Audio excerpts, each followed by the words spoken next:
Okay, I'm gonna mute myself.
Mic check, 1, 2, 3, 1, 2, 3.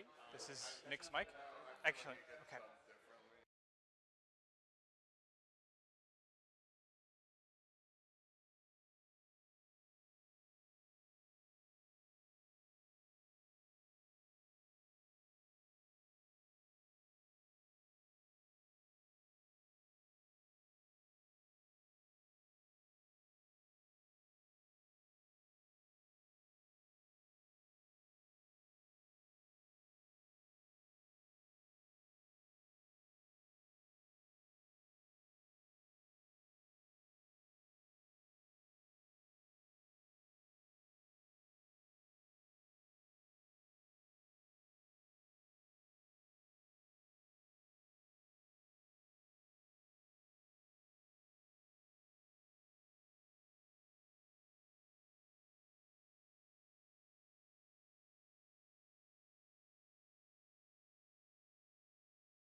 Pam Hines. Okay.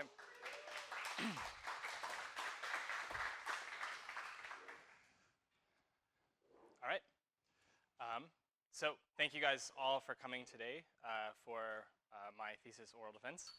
Today I'll be presenting the Needfinding Machine, understanding users with interactive devices and humans in the loop. So this is the work that I've been doing for the past 6 years, for those of you who have known me to be here. So I want to start off with a quick motivation about where I'm interested in terms of my work. So today there's a lot of interest in things like autonomous cars, personal robotics, digital assistants. These are interactive devices that are going to have communication and conversations with people and in the real world. These are physical products. They're not purely digital. They're digitally enabled. Now, all of these photos here are actually really nice product shots, beautiful industrial design from the respective companies, and these are real in some form or another. You can buy these products today, or you can ride in some of them. And while I think that there's really good design work that's being shown, what I'm really interested in is what is the everyday behavior of these things with people? What is the everyday interaction? What is that going to look like? And how are we actually going to design this? And so those are the questions that I was really interested in when I started with my thesis. Now, I come from a background of human-centered design, and when we talk about people and designing for people, sometimes, at least maybe in marketing and in product, they do things around demographics. You try to understand who people are. Here, take this example of these two people. You have a male, 70 years old. They're born in England, successful in business, wealthy. Maybe imagine this type of person. People is Charles.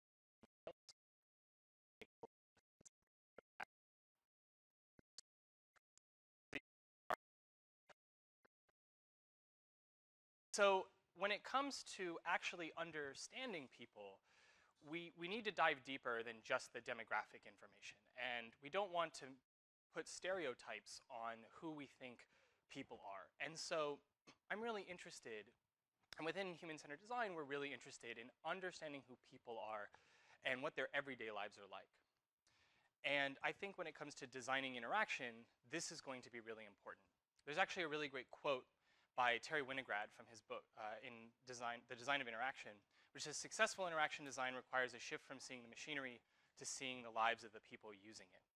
And so this, to me, is a really motivating quote for the work that I do and what I'm interested in trying to really understand and see the lives of everyday people. And I think that to design the interactions that we have with these new interactive devices, we're going to need to see people's everyday lives. And so that's what I'll talk about today. The presentation will be broken into 4 parts. First, I'll tell you a little bit about what the Needfinding Machine is, and what this idea of need finding and understanding people is. Then I'm going to give 2 examples of actual deployments of Needfinding machines that I've built and I've used in concert with practicing designers in industry. And finally, I'll conclude with a couple of thoughts on using these Needfinding machines. So to start off, I want to tell you a little bit about what Needfinding is and what is my framework of this Needfinding machine. So Needfinding, as defined by FASTI, is an active process of perceiving the hidden needs of specific groups of people. So for those here in the product design program, you're probably very well versed with this, but I want to point out a couple things here. Specifically, this idea of perceiving. Perceiving requires the designer to see, but also to understand, and actually to reinterpret in some ways what they're seeing. And hidden needs, this idea that there are needs that we have that we might not be able to express to people, but that we as designers can sort of see, and through our ability to understand people and through different tools and methods that we use, we can see and define these needs. Now I want to say, in terms of needs, I like to use FASTI's definition as well, this idea of human requirements. These are requirements for the products that we build. It does derive from things like Maslow's hierarchy of needs, but in product design, it sort of expands into larger things. And around interaction, it might just be, how does something behave appropriately with someone? So in terms of actually when we do need finding, I like to think of design as a double diamond, where you have 2 processes, which are both generative and then convergent. The first one is, what is the right thing to do? So you're thinking of, what is the thing that I should be designing for? What need am I satisfying? And then there's what is the right way to do it? And then we ship. At least in sort of the mechanical world, we ship. And it's sort of done. So need finding actually often occurs at this upfront stage, where we go out, we meet with people, we try and understand what's going on with their lives, what they might need, what might be useful to them. However, there's a lot of need finding that actually happens at this second stage, when we're trying to figure out what to do, and actually when we prototype, when we put something in front of someone. This actually brings out a lot of new needs, or really what actually would be useful. I have personally found that this stage is when I really learn what people are going to, what's going to work for them and what they're going to want. Now there's a little bit of a question actually in this third stage here, which is when we ship. Now traditionally in mechanical engineering, we typically build a product, we ship it, and then we maybe have 18 months to 2 years to sort of evaluate how it went and then redesign that product. That being said, in the digital world, we're able to basically continually release. We're able to continually understand our users. And I'm really interested in trying to understand how we actually bring a little bit of that into sort of physical product design. And now that products are computationally enabled, I believe we can start to do this.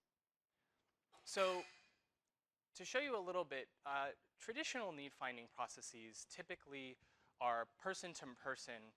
You're going out, you're interviewing people, you're getting in their environment, and you have a direct interaction with them.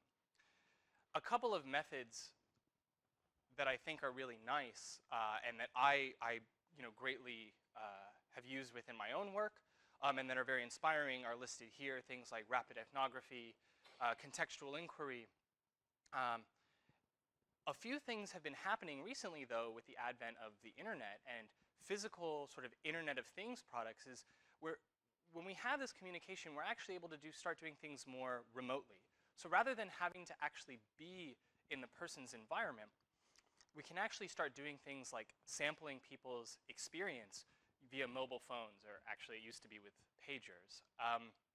Actually, James here, a number of work that he's done and his students have really looked into this idea of experience sampling with digital and ubiquitous computing products and remote ethnography. And I'm really inspired by these types of works to see how can we actually expand upon this type of remote understanding and remote ethnography of people. So I want to start with an example of a product. So you have a toaster. And this toaster is, like any toaster in your home. But of course, today, we put a chip in it, we put a camera, we give it speech-enabling abilities, and now I've got a smart toaster. Of course, why would anyone need a smart toaster? What is this useful for? Why should we even design this? So that's actually the task of the designer. The designer's job is to figure out, what is this interaction going to look like? What is going to happen here? And to do that, you have a number of communication modalities, physical, digital speech, that you can use between the person and the device. What's interesting, though, is that now, because you have network connectivity, you can connect this device directly back to the designer. And what you can do here is you can provide actually a feedback loop of information to the designer, but you also have the ability for the designer to, in a feed-forward manner, actually control the device. They can actually start to manipulate and change things. They can update things. They can actually interact through the device. And today, we can interact in real time. And so this is actually what my kind of idea was, and early on what I kind of realized. And what's interesting about this is that because this is a physical product and it's in context, not only can we start to understand what this interaction looks like in the moment between the toaster and the person, we can also start to understand the larger context of the environment. This is situated in a kitchen. You could imagine the toaster talking to you and the designer actually talking through the toaster about what's happening in the kitchen. What recipes do you like? We've actually gossiped. Wendy and I have thought about things like, gossiping about the fridge and the microwave, like, oh, I'm not so sure that the microwave is working too well today, right? And so you can imagine these kind of scenarios, and what you get is you get this really embedded experience for the designer. And so I want to make this clear. In this case, I'm not talking about a machine that's going to do need finding on its own. It's not artificially intelligent on its own. We're really providing the designer a communication and a conversational infrastructure that allows them to communicate through this device. Now, in terms of the research methodology and what I've done here is I have designed and I build these need-finding machines. What I also do in this case, though, is I step back and through participant observation, I actually deploy these with practitioners and then observe how designers, not myself all the time, are using these and see how they actually change and influence their design process. And so I do both of these things. I build the machines themselves, but I also step back and observe and try and understand the designer's experience. No, the hammer is a tool. Once you have a hammer, everything's a nail. And now I have all these my machines. That's my hammer. So I want to make a definition, just because Basti had definitions. I want definitions. So a need-finding machine is a product that designers can interact through to understand the needs and everyday context of their users. Specifically, it's embedded alongside or within a product that is itself embedded within an everyday context. Now, there's a number of kind of theoretical backgrounds which I'm building off of. Things like understanding both the internal and the external environment. This goes back all the way to Herbert Simon and Sciences of the Artificial. This is a foundational text in design research.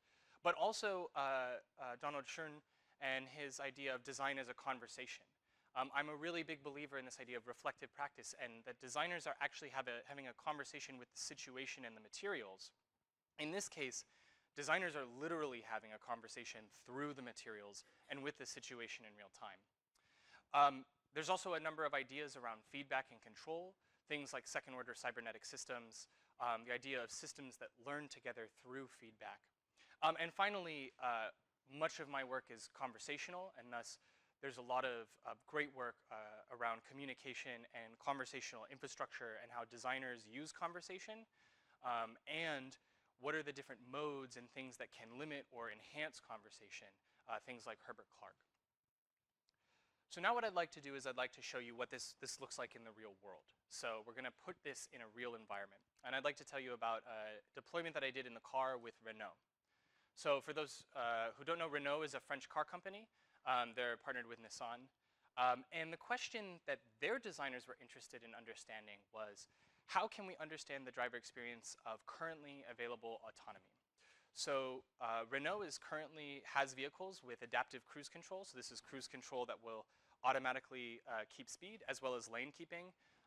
This is very similar to Tesla Autopilot, as well as Mercedes, BMW. Most high-end vehicles actually have these. What's interesting about this, though, is that while the designers and the engineers actually have telemetry data that's telling them if their systems are working, they're collecting all that information live, they don't particularly know what it feels like to be in that seat. They don't know what people are actually experiencing when the system's automatically braking, when it's accelerating, when it's making sure it's staying in the lane. And so the designers were really interested in seeing this. And so I actually built a system, this is one instantiation of a Needfinding Machine, to allow designers to be able to do this. So high-level overview, you have a car that's enabled with these semi-autonomous features. We basically put some computing in the car. We then have a central mediating data server. This allows us to stream that telemetry live back to the designer, as well as stream a high-quality audio and video feed. And then we have a designer acting as a wizard. When I say wizard, I'm speaking about Wizard of Oz methodologies. This is a common thing that we do where we have the person behind the curtain who's simulating an intelligence. And in this case, they're acting sort of as the bot in the car, as the speech agent of the car. And they have both the live data feed as well as control of the speech.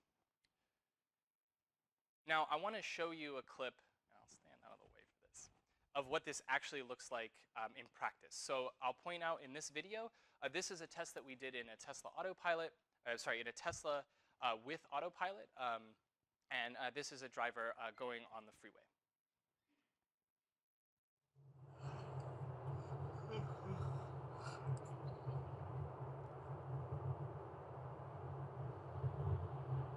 What are you paying attention to right now? Almost nothing. No. I'm looking straight in front of me. But I think that's useless because the system looks really good. So in this clip here, in this one, I'm actually acting as the remote wizard. I noticed that this driver yawned, so I asked, "What are you thinking about?" And it kind of startled him a little bit because he realized, like, I'm not really thinking about much. This is actually a common thing that we see with automation studies. This is a well understood thing. When automation is put into a system and it works reasonably well, people get bored, they get tired. The thing about it, though, is that in terms of the system function, telemetry is only going to tell you the system works, the system is running. Unless you have driver monitoring, it's not going to tell you anything else about what's happening in the vehicle. So this was one interesting thing, where we're really seeing what the real-world experience of this looks like. So to dive in a little bit more on that control interface and what that remote designer, that remote wizard is experiencing, they have a control station where they've got live video. We have multiple videos around the car. We have front view of the road. We have views of the driver. We do this for safety reasons. We want to make sure that the remote person is aware of what's going on and they can mediate their conversation based on the road. Very similar to if you were sitting in the car with someone rather than just a phone conversation where you have no contextual understanding. Of course, this also gives you the ability to see what's happening all around the vehicle, which in itself is useful. And then we also have this control interface over here. This has a live data feed where the designer is able to see things like when the intelligent cruise control is on, when the car is automatically braking, and then they're able to send questions.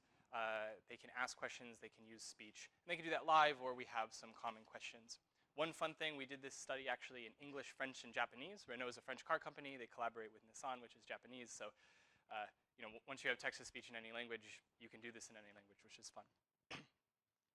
In terms of the car subsystem, there's a lot of things going on in terms of things that we can control and that we can monitor. We, of course, can monitor any data that we have from the vehicle. We have a computer that streams that back. We've got multiple cameras and a video mixer. We do have the ability to actually control devices, screens, interfaces in the car. We do not control the car itself. We only can control different interfaces. And I've done some other things where we have prototyped that. One thing I want to point out is really what's really the kind of enabling thing here is pretty much ubiquitous 4G Wi-Fi, or LTE cellular. Like, we basically now can have an HD video on the freeway that is, less than a second delay in terms of the communication. And that's really an enabling thing that we haven't had in the past to be able to do this. Yeah. So that was a Tesla in that video. Yeah. When you say you control the touchscreen, are you talking about the built-in touchscreen? No, we would actually control our own. So yes, we would add our own devices. Typically, we use an iPad for that or another computer. Yeah, no, we're not controlling any of the in-car interfaces. At least I'm not. Other people actually in the room could, who knows what they're doing. So in terms of what this looks like, it's a box. We can put the box in the back of the car. Actually, this box is the larger version. I have a smaller box, which now is airline. It is actually airline overhead specified, and thus I can fly with it. I have flown and taken it to other places. This system sets up in about 30 minutes. We can set this up in anybody's everyday car. Depending on what data streams we have access to, we can get more or less data. But at least for any car after 1996, we can get a basic set of data from the vehicle and set this up pretty much anywhere. So the deployment that I did with Renault, we had 12 interaction sessions. We had 30 to 90 minutes of driving over 10 to 60 miles. These were people who were going on commutes in the Bay Area. Some of them are very long. Some of you may have very long commutes. Some of them were relatively short. And we had 9 professional engineers and designers who were sitting in that wizard seat. These designers had a variety of backgrounds. Some of them were controls engineers. They were really interested in designing the controls of these autonomous systems. Some of them were designers who were interested in the interface design and the infotainment systems. Some of them were just interested in general automotive experience. So I'll show you an example here of what this looks like when you have the automated system actually engaging, when you have automatic braking. So I'll point your eyes here to the brakes. You'll see this will go 1 and flash yellow. That means that the car's automatically braking. The driver is not actually intervening. And then there's an engineer on the other side who's going to ask a question.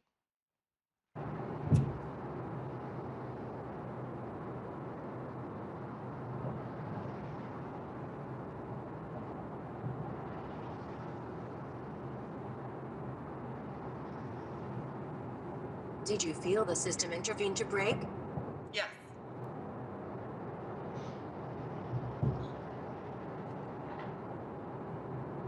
Did you feel that was safe?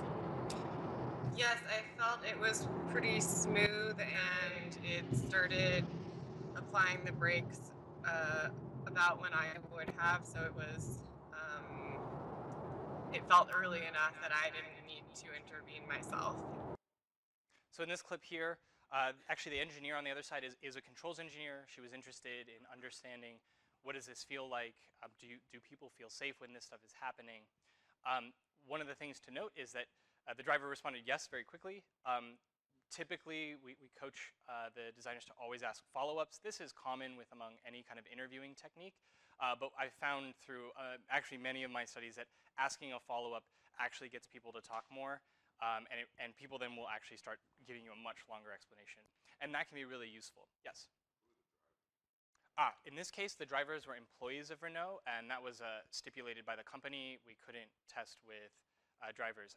This being said, they were not all engineers. Some of the people, actually, in our next clip, this woman, for example, is not an engineer. She works on the administration team. So it's not all people who know the nitty-gritty of the controls design. So actually, yeah, in that line, this clip here is another example of this.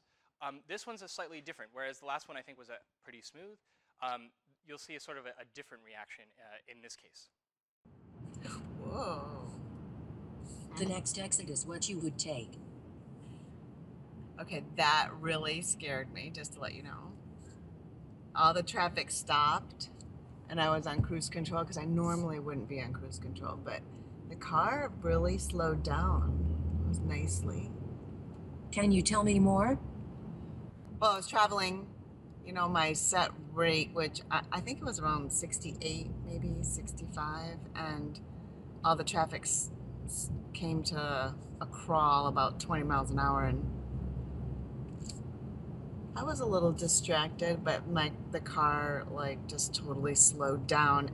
I slowed down, and cars were going faster than me on my sides, and then everybody slowed. So my car actually slowed down first.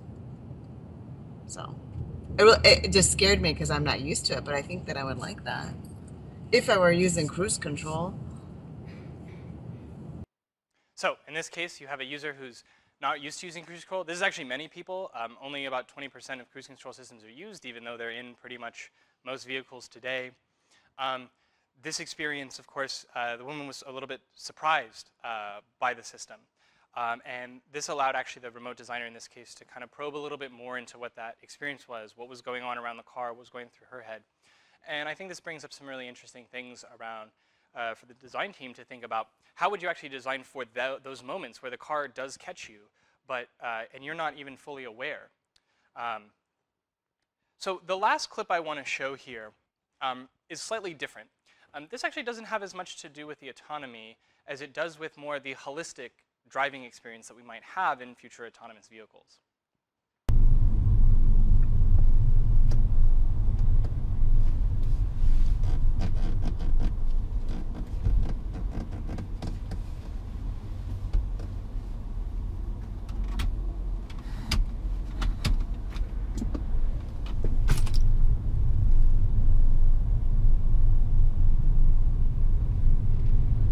How is the build quality? Not that good. Not that good. For I mean, this car is roughly 130 km, I think. So I think it's not good enough.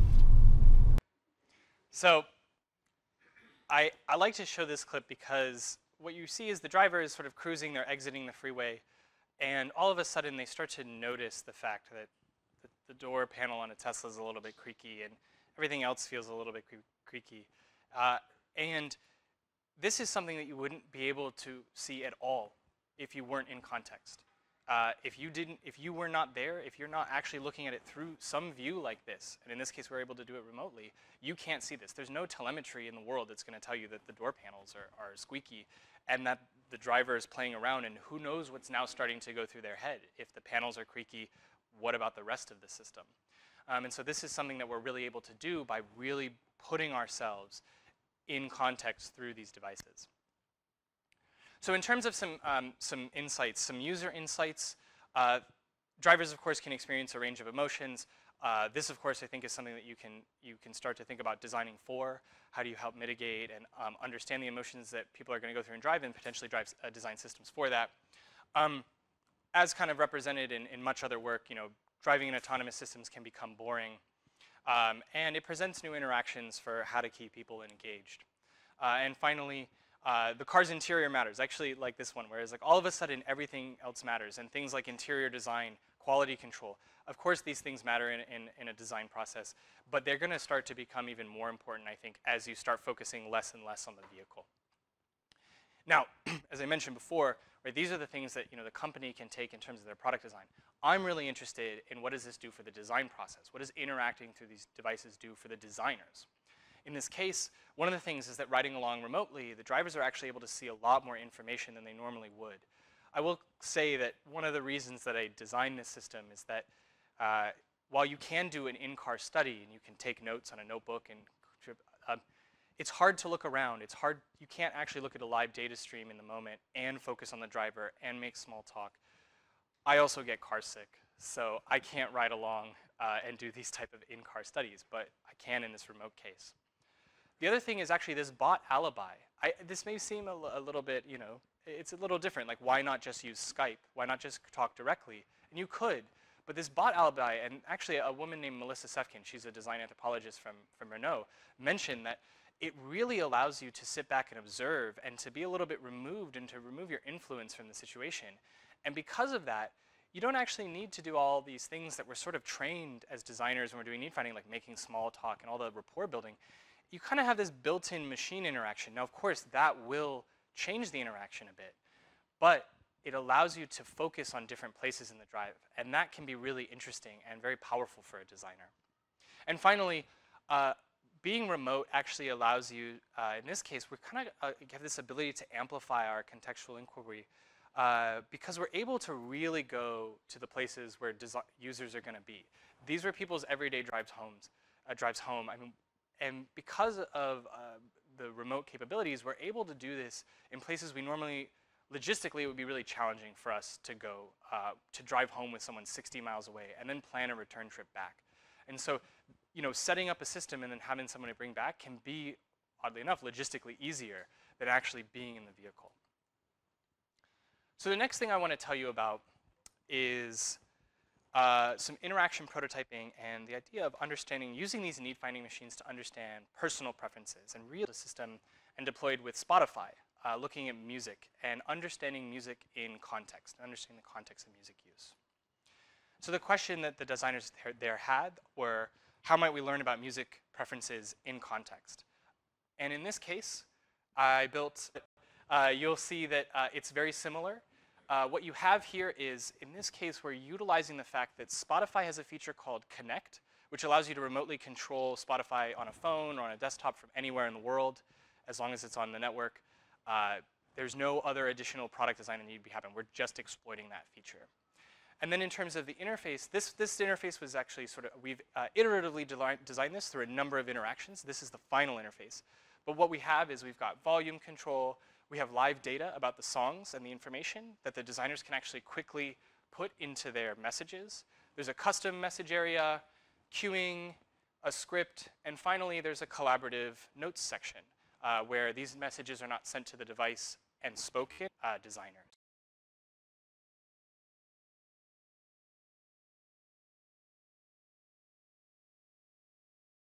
Interaction researchers who are part of the human agent interaction team at Spotify. They were acting as wizards and designers in this case. And we had 5 in-car interactions. And then I conducted the team conducted user interviews after each interaction. I conducted short team interviews with the Spotify team. I then conducted a large interview after the cars. We updated the interface. We developed it for the home. Then we did a 1-week deployment, actually, where we had one user in the home for 3 sessions. After that, I did another long interview, generated insights, then brought these back with the team. So that was sort of this participant observer process where I was understanding the designer's process in using DJBot. One of the interesting things about DJBot is actually the fact that we use this in a distributed interaction context. The team at Spotify is actually split between San Francisco, Boston. They have offices in New York, in Stockholm. They're traveling often, and so in this case, we needed to be able to bring the team together to prototype and interact in the moment from wherever they were. And so we're doing this where people have access to the interface, they have access to Spotify, but they can be anywhere in the world and be with a driver or be in a person's home, you know, pending that they're up and it's the right time. In terms of the conversational interfaces, the channels that we have going on here, what we've got is a front channel and a back channel. And the front channel is the user DJBot interaction. This is the conversation that the person is having with the DJBot. Then all of this information is filtered through the control interfaces, which remotely allow the researchers on the other end to control the interaction with DJBot. In addition, there's a back channel communication both through audio and text because these designers are distributed where they can communicate and converse with each other. So now I'll show you a clip of what this looks like. In this video, the team is actually going to suggest a song, and then they're going to sort of play out an interaction with the person's reaction to this song choice. This is Iggy Pop, the passenger. Oh, really? I love this song. I actually played it in a band. I love it.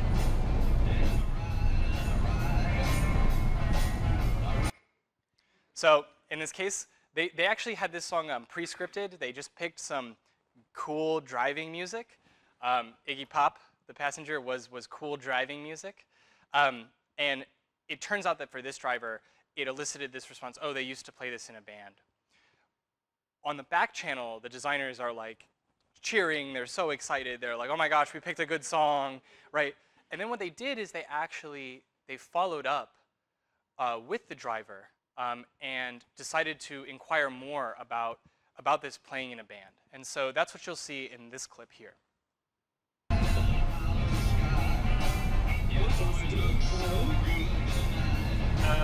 I played the drums.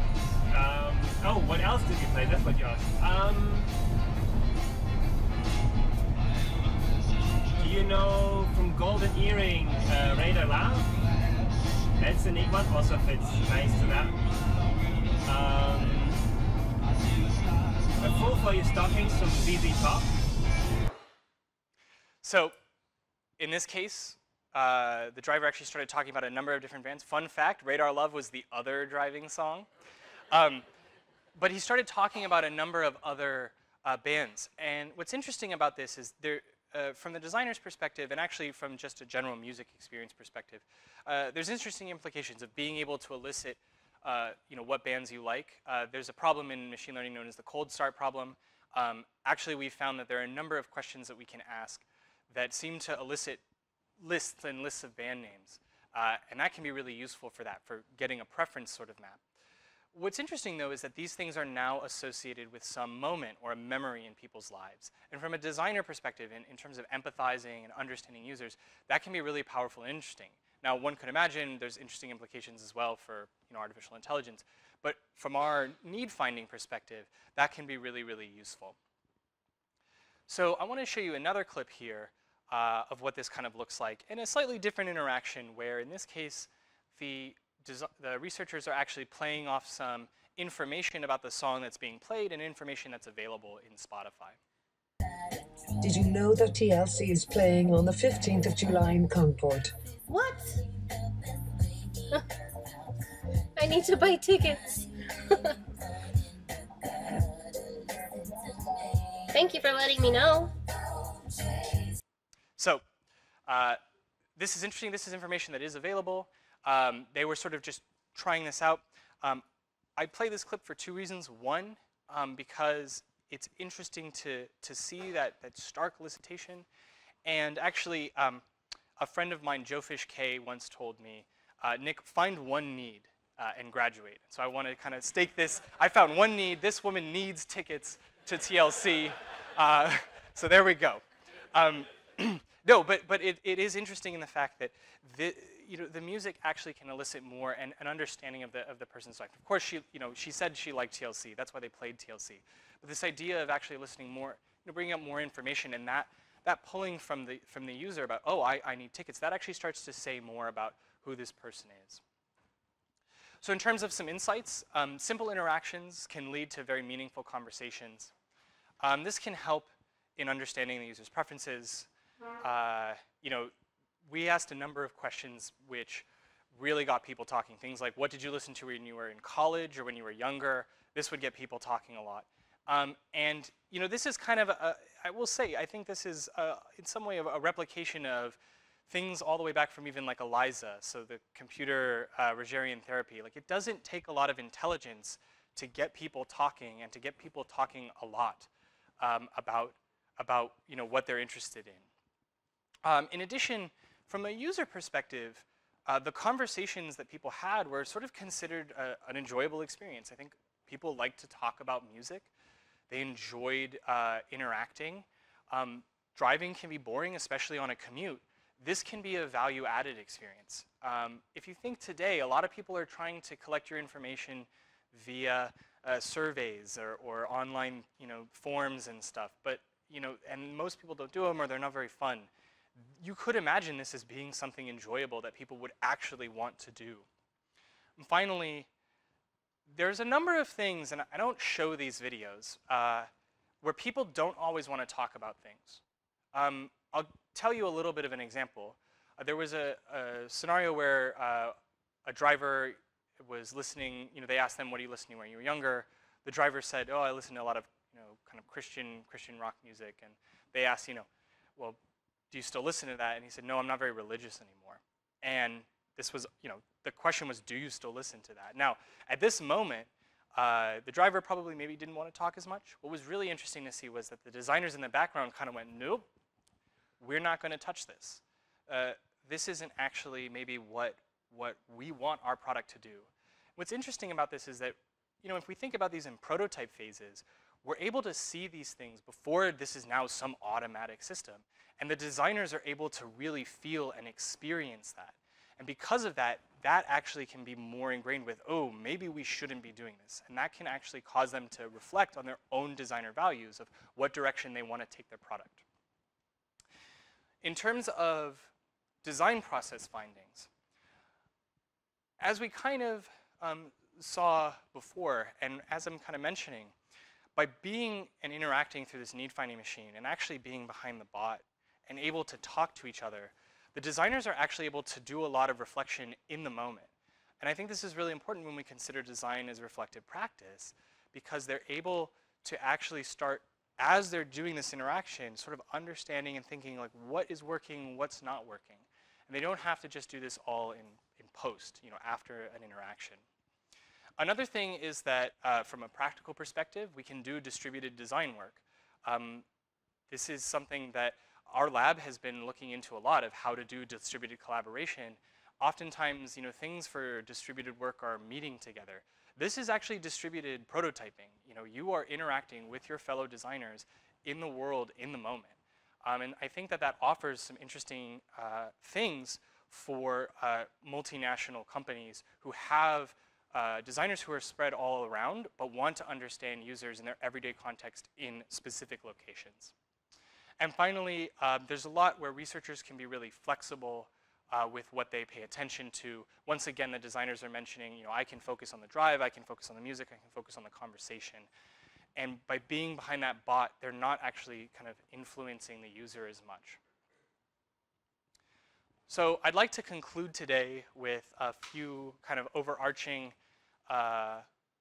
topics and some of the understanding I pulled from all of my thesis work. The first thing I'd like to talk about is some limitations to this method, to doing work in this way. There are a lot of things that that don't work so well.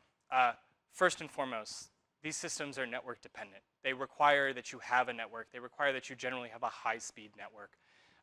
There are places where we might not be able to do this, and if the network ever goes down, or if even single communication channels go down, this greatly changes the experience that that remote designer is going to have interacting with the user. And of course, any errors or breakdowns in these communications are basically going to change the way in which they do grounding, in which they actually communicate. It doesn't mean that it has to completely fail unless the network is dead. So of course, that's a big limitation of doing this. I will say that it does work pretty well in at least the US, where we have 4G everywhere, or in the home where you have Wi-Fi. But one could imagine scenarios where this is just not going to work yet.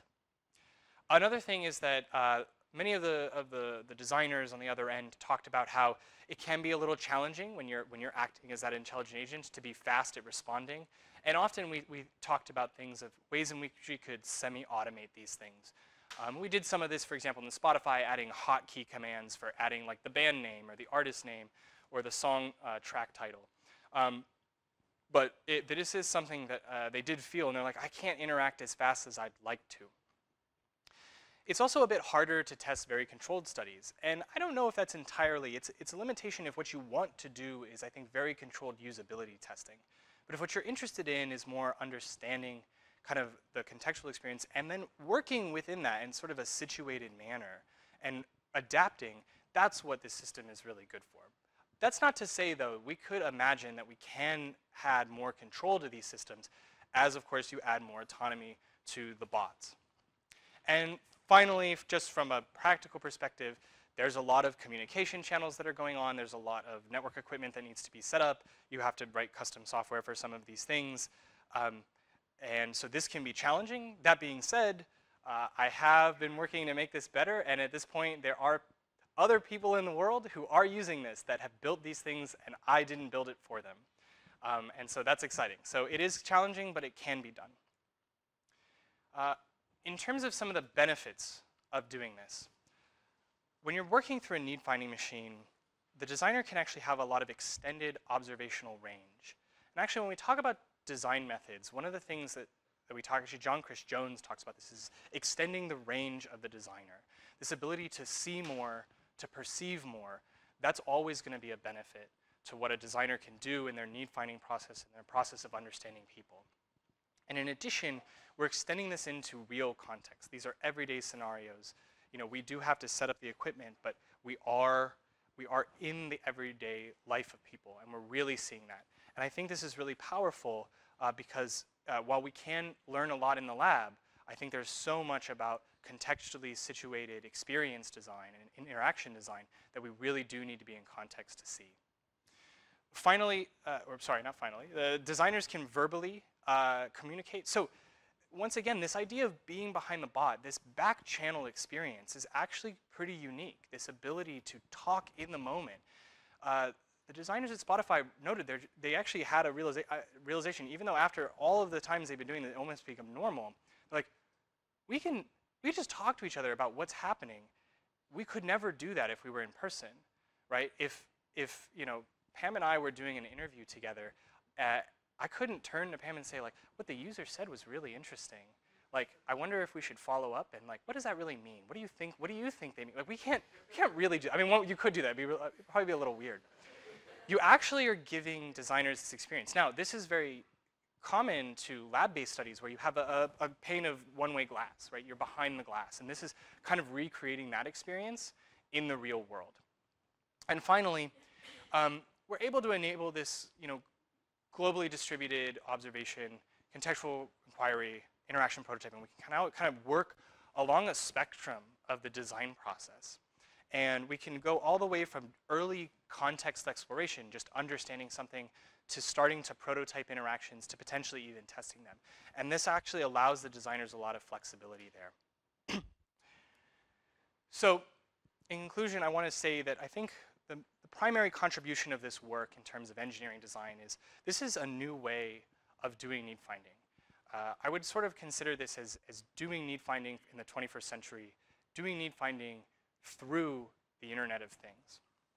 In addition, what we're able to do here is by situating people in context, by getting designers to not only see the real world, see the environment, we can now, because we have this computation, we can link all this stuff with the telemetry, with the data, and this starts to bring us a bit closer to this idea of more rapid updates of our products and more rapid iterations on our design process.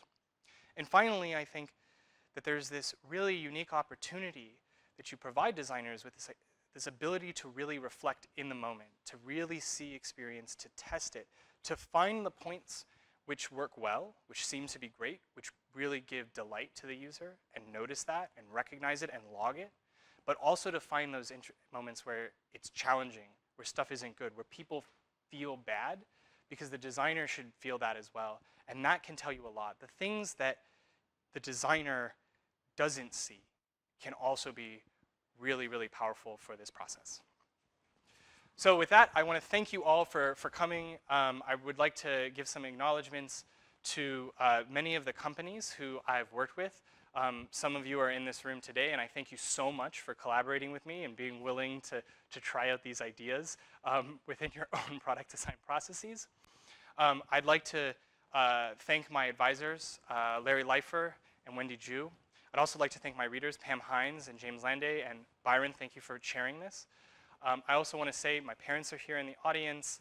I have a number of friends who are around who've been with me from undergrad through graduate school, have seen me through this entire process, probably have participated and been people on the other end of these funny things. I want to thank the lab and all the time that we've spent together and all the support that you've given me and sort of being able to really realize this idea and sort of come to this moment. With that, thank you so much, and I'd love to have questions.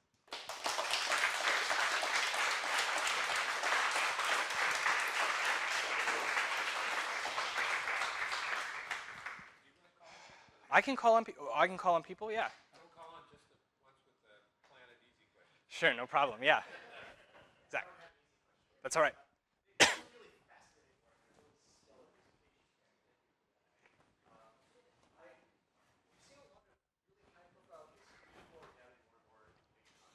Yeah.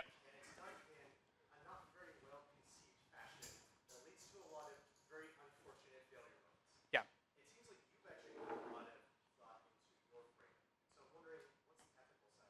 Yeah.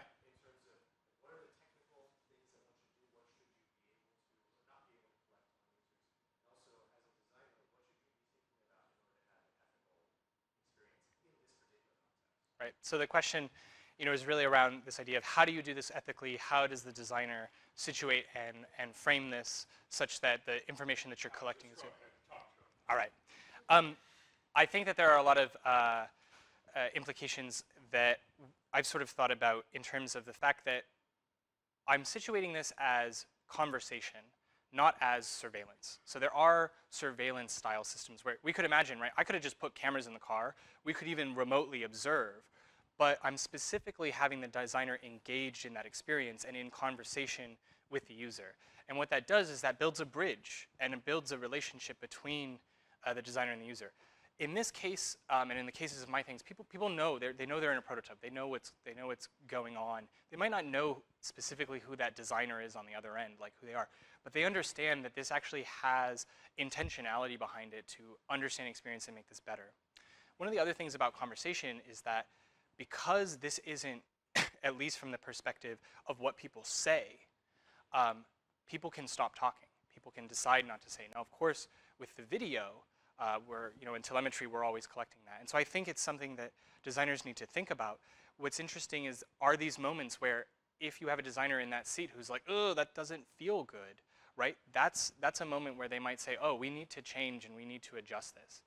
So I think one of the, in terms of how to think about this, if you're thinking about doing this yourself, frame it as a conversation. This is not for surveillance, and set it up such that people are aware of what's going on and what's being collected about them, and work through that conversation to even modify and change that. One could even imagine, for example, in the home, we had a camera in someone's house. We were very explicit. Put a towel over it. We're going to make sure it's off.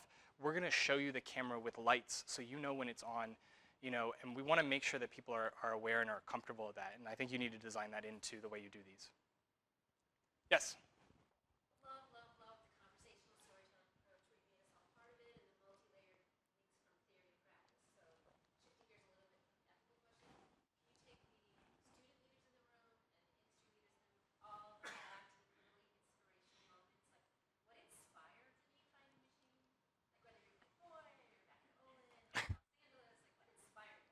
Sure, yeah. So in terms of, I think my inspirations, actually when I started my thesis, I wanted to do something about prototyping. I wanted to understand how we can prototype and rapidly do things. And what I realized was that when I build prototypes, that was when I was doing the most need finding, when I was really learning the most. Actually, this later came up. Pam invited me to actually take a course called Rapid Experiments and Design Lab. And actually, I think a lot of thinking around how to do things quickly sort of came from that. In terms of this idea of really connecting through devices, actually, Wendy and I were in a meeting with Renault one day, and they were mentioning this idea of, well, we have all this telemetry, but we don't know what it looks like. And at the time, I was building these interactive devices and network communication things for some robotics projects I was doing. Actually, one of them was a robot couch. You're not sitting on it now, but there was a robot couch and this remote control. And actually, I basically said in the meeting, it's like, I think I could give you like a direct high-speed link to everything. And they kind of went, what? And even Wendy was like, what? Wait, you can do that? And I was like, give me 2 weeks. Give me 2 weeks. So I put together the prototype in 2 weeks. And from there, that's sort of where a lot of these things got built out. I think, also back a little bit, a lot of my inspiration actually also comes from the fact that when we think about digital products, like the stuff that the web was doing, the fact that you can just always be, collecting some semblance of user experience, I think that's really powerful. The issue that I had was it wasn't this really contextual. I really wanted this to understand what does it really look like, not just what you click on or not just not how you behave, but how you're actually thinking along with that. And I think that's really important for the design process as well. So those are some of my inspirations. Yeah.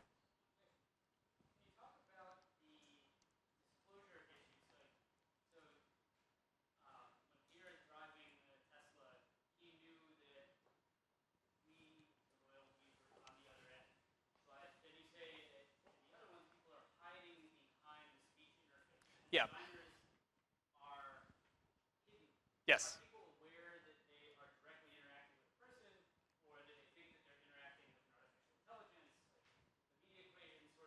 Right.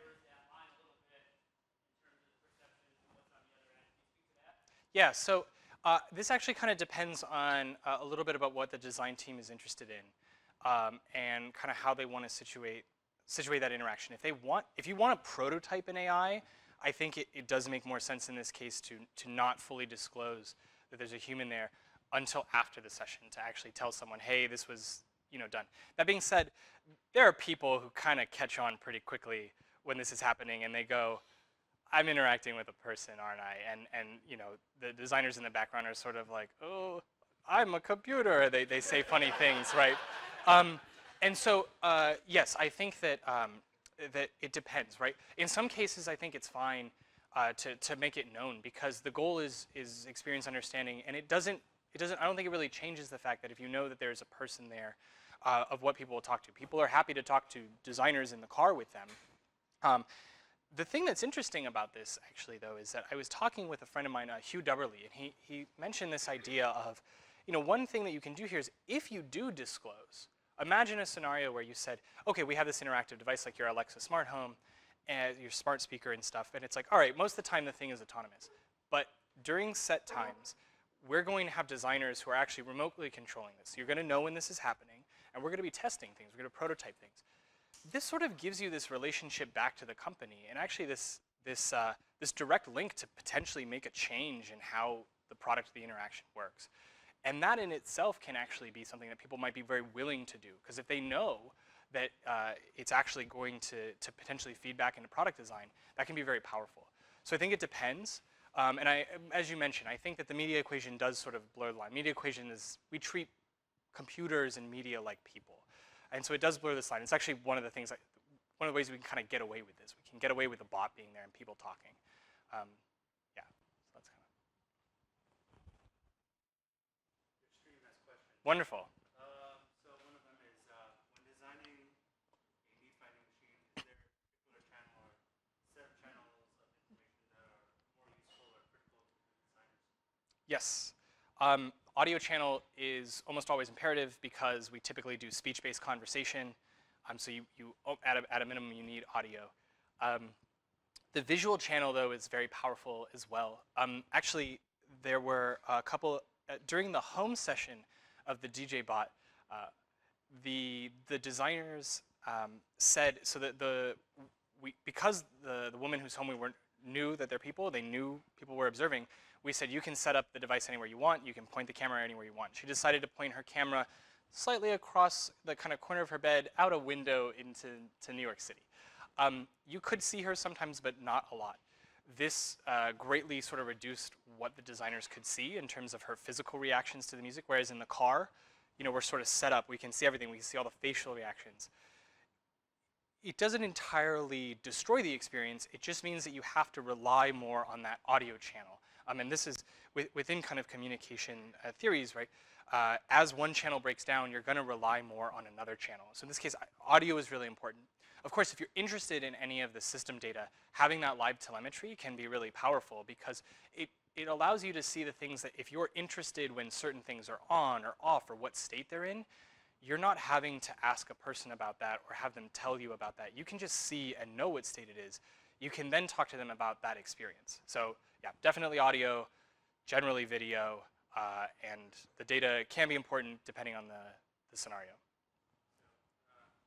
There's one more. So do you have any insights on how to identify and probe whether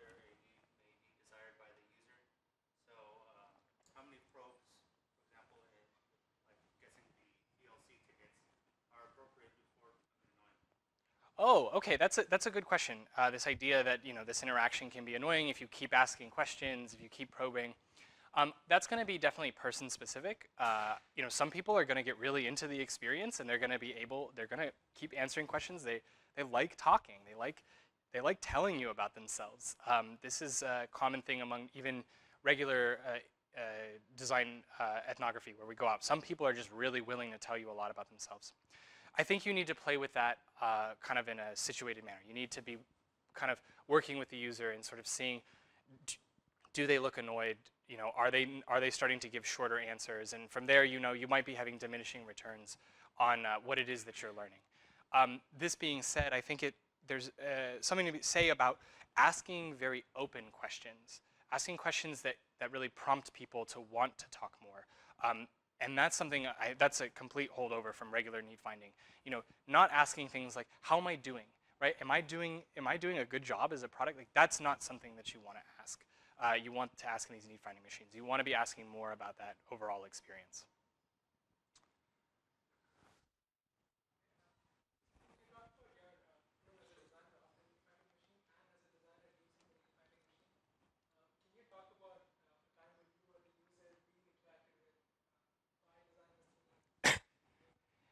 Yeah, I can. So I have done this. I've been on the receiving end of this. I've set up DJBot in my home. I've been I've been doing DJBot in the car with the designers from Spotify. That was an interesting experience because it showed me some of the things that I personally thought were relevant to my context and what was important. To give you an example, I was in my apartment, I was cooking dinner, they were asking me about music, that's fine, right? We're talking about music, it's enjoyable. Then they said, like, what are you cooking? And I said, don't ask me about what I'm cooking. Like, and all of a sudden there was this thing, like, no, I want to talk about music. I don't want to talk about cooking. That was me. And I, you know, as someone who's designing and saying, like, well, you can learn all about context, yet I'm still, you know, doing that. The thing is that I'm able to do that. I'm actually able, and the designer said, oh, okay, we'll just focus on music. If this is about music experience, we'll talk about music. And so I think that, you know, I personally am fine with this experience. I can imagine some people might not be, but in general, we find that it can be sort of an enjoyable and a fun thing to do from the user perspective.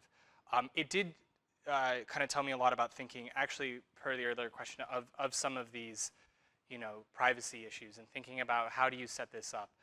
And, you know, there may be opportunities in the future to design systems that allow you to, or that allow the user to even have control over sort of what are they allowing to feed back. You know, maybe different video streams, different audio streams, even allowing them to say, okay, I'm going to turn you off right now. Currently, we don't have that, but there's no reason that we couldn't design that in. There was a question over here.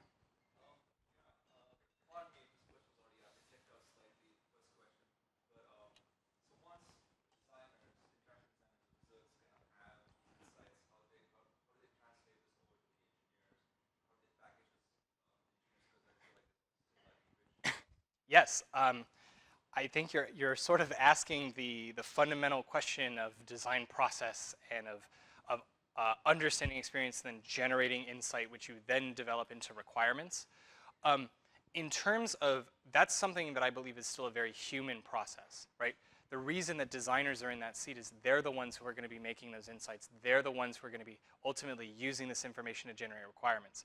This being said, because we have this information and we actually have time synchronized information, we know what's happening in the moment with the user, we know what's happening on the system side, and we know what's happening in terms of what the designers are taking note of and having a conversation about. This information in post can be very useful to actually making an argument and defining certain requirements. You can actually point back to, this happened based on this interaction. This is something where we have a concrete example of this.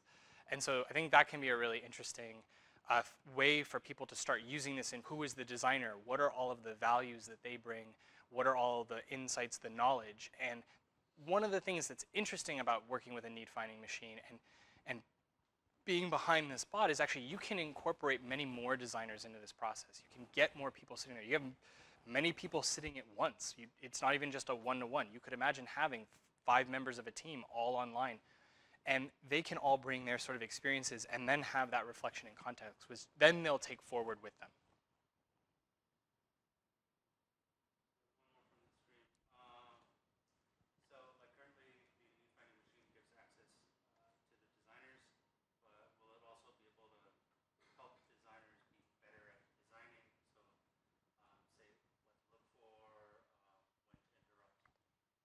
Yeah, that's an interesting question. This idea of can the Needfinding machine actually help the designer? So right now that it's pretty much full direct control, right? You're communicating, you're controlling things on your own. I have been thinking about some things like that, where you can actually take some of the findings and the insights from how we've done this, knowledge about how designers do contextual inquiry, how they're using data, and you can actually start to build a system that supports the designer. For example, question asking. Just having a set of questions that we know people will go into. I've thought of things, if you could use like some natural language processing, you could maybe avoid things like leading questions. You can actually support designers in that way. You also might be able to help build systems that highlight certain elements of interaction or data. For example, a data stream, if there's something exciting that happens on that, alerting the designer to that, or even in video, providing sort of real-time understanding of the video with some of these new machine learning tools that we have today. You might be able to actually improve the designer's process and actually embed into these type of things kind of a way to do need finding, but that's future work. So we're a little over an hour, but one more here. After having done this work, is there a particular environment or device or type of interaction that you're specifically excited about the impact of the Needfinding machine have on the design process? Yeah, so I think in terms of some of the environments, I mean, I do think that the automotive context is really exciting, right? Today, automotive design is super cool again because autonomy, cars are going to be driving themselves, maybe. And so, but that being said, actually, the designing better experiences in the car, I think, is a great opportunity, even if the car isn't driving itself. I think we can do a lot to improve our experience. I think the home is interesting. I did one interaction there. One of the things that I've been thinking about, though, is actually how we might even be able to push this further out and really understand. I've talked to some people. There's a friend of ours named Jan Becker, who's an avid cyclist. He actually mentioned something, and I was at a conference with Wendy, and we thought, like, could we do this on a bike? Could you actually understand and design for bicycling experience? There's a woman that I know named Julie Stanford, who is a designer practitioner, and we've thought of other things where, like, you might be out and about in the environment, in the world, and not in your home, and not in a fixed environment. So I think that this can have a lot of impact on the automotive industry, but I actually think that you can imagine as we have more interactive devices, like anywhere you might have an interactive device, maybe home robotics, maybe in workshop factory floors where you have different automation systems working at different levels, this can actually allow the designers to really capture that contextual experience. Thanks. All right. Thank you all for coming. Thank you for everyone on the live stream. That's the end of the session.